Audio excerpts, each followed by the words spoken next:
Cozy Cinema, our new series where we watch cheesy holiday-themed movies. and then talk about it. We will only watch the first 30 minutes of the movie. And then, if we've never seen it, we'll make predictions about what we think will happen.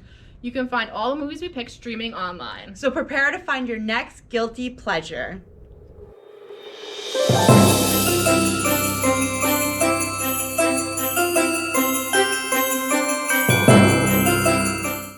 It's Miss Katrina. And Miss Sam. Today we're here to talk to you about the movie The Spirit of Christmas, which you can find on Hulu. We open up in the woods. This guy's walking back from we don't really know where. He looks super happy to be back at this house. He also looks super hipster. Yeah. I thought he was like a dude from the city who was lost in the woods. I'm not gonna lie, that's right where my But obviously it takes place in like the early 1900s, so he is not a hipster from Brooklyn. And you see him get to the house, and there's a party going on, and he sees this girl walks out, and he's super happy about it. But then she hugs some other dude, and he does not look happy about that. And then he gets hit in the head and dies. And that's pretty much the opening scene. Then we cut to modern day, and there's a girl named Kate. She is on a date, and she's getting broken up with. And she is very relieved because she thought he was proposing. Which is not like a good sign for her like relationships. And then she goes on to list all the reasons why people have broken up with her in the past. And it's been a lot. There's like, a lot of reasons. And she seems totally okay with this. Yeah, and you think she would like give up by now, but no, she was like still going through it. So good She's job, a strong, Kate. Independent woman. She is. She's a lawyer. Yeah. You find out, and she is very business oriented. She's very like involved in her career, and that's kind of our next scene. We see her at work. She's getting all this paperwork for a will, and is told that it's a big house. They need to sell it fast. She learns that no one can appraise it. Yes, because everyone's convinced the house is haunted. And they get scared away and run away. Yeah, so she's lost 2 appraisers. So she's like, I'm going to find one. And her boss basically tells her, like, oh, like, there's a promotion. You'll get it once you sell this house. So she's like, I'm going to go there. I'm going to make sure the appraiser does their job. Go star and reel. What's the worst that can happen? So we pull up to this nice, beautiful country inn. And the next appraiser she hired is just running. Just running out. He's just like, I'm out. No way. Yeah, so she gets into the house and she sees the guy who died before. He's kind of in like a picture. So, you know, now we've kind of connected the two stories. This is clearly the house he lived and died in. She does meet an older guy there named Walter who says he's closing in for the holidays. And she's like, I don't understand. Why would you close the inn for these really important, like, busy days in, I guess, in business, I guess, like their busy season. Yes. And he tells her it's because of the ghost named Daniel Jacob Forsyth. She says that she's going to stay in the inn because she does not believe in ghosts, and the inn is closed from December 13th through the 26th as a tradition. And we find out the tradition is that there's a ghost there, and that's why they close. Walter's just kind of like, bye, peace. Yeah, he's like, don't stay here, but I'm going to go. I'll see you later. So then she kind of talks to her boss and guarantees there's not going to be any ghost there, which, like, I'm sure she's about to be proven wrong. Obviously, because it's the title. Yeah, it's about a ghost. She goes to bed and then is woken up at midnight by an alarm going off, and she investigates the noise and runs into Daniel, and in the process, accidentally knocks herself unconscious. And I can understand that. I was going to say, which is totally something Miss Sam would do. I would totally accidentally knock myself out when I find a ghost. You would definitely be like, oh no, a ghost, and then like fall over dead. Yeah. I mean, not dead, but like probably. You know, I got hit by a bee as it happens. Yeah, you know, whatever. So she wakes up and Daniel's there. He's playing a piano and he tells her that she has to leave. She argues. He picks her up and basically just throws her outside. Throws in the snow and then gives her like a blanket, like, here, this will do. At least he was courteous, gave her a blanket because it's cold and snowing. So she does the obvious thing, which is call the police, which I was shocked she did, because in these movies, like, people never do the logical thing and they never involve the cops. Well, she is a lawyer. Yeah, that's true. So she is smart. So she does call the cops. So the cops get there. Well, the one cop gets there. He looks around. He says he can't find anyone. So she sets the alarm again after the cop leaves and decides to take a nap. No, she's like getting dressed. So she like takes a shower. She gets dressed. She comes out and he's there again. He tells her to leave again, and she again panics and calls the cop. Who comes and the cop is like, no one's here. So then she's obviously confused and calls. But the cop says, maybe he's hiding, or he's a ghost, as a joke. He's clearly a ghost, though. That was my favorite part, I'm going to say, the whole movie, is the cop, like, joking about the first 30 minutes of the movie. Well, yeah. So then, so the cop, like, comes up. He again disappears. No one can find him. And then Walter shows up, the guy who pieced out earlier. And he's like, I thought you need some help.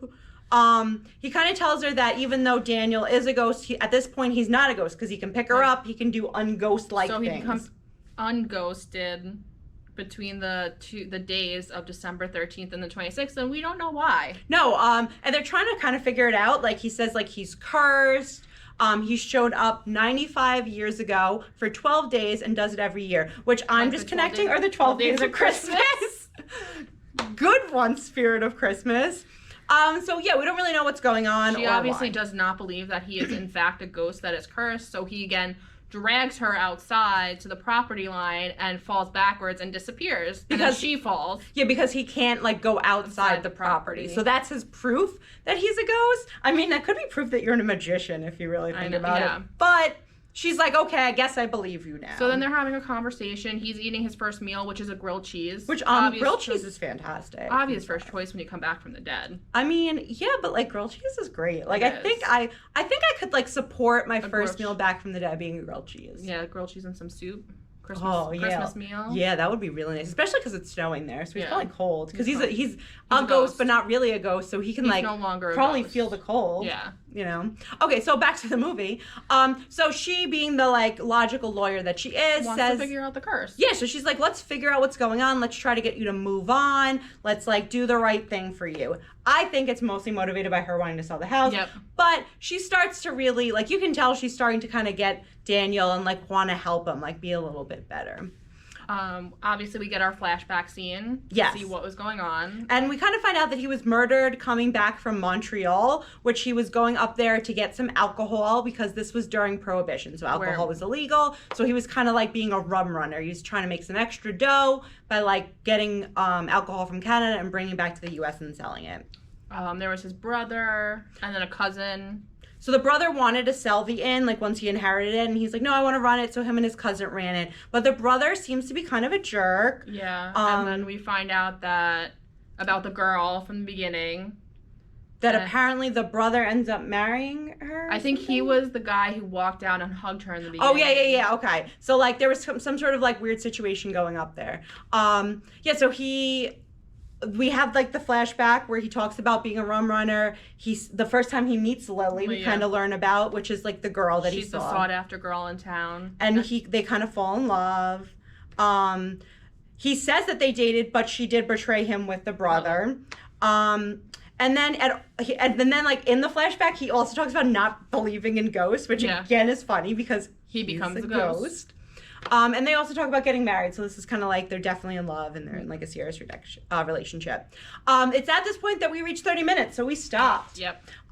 So I made my predictions. Miss Sam, did you make your predictions? Yeah.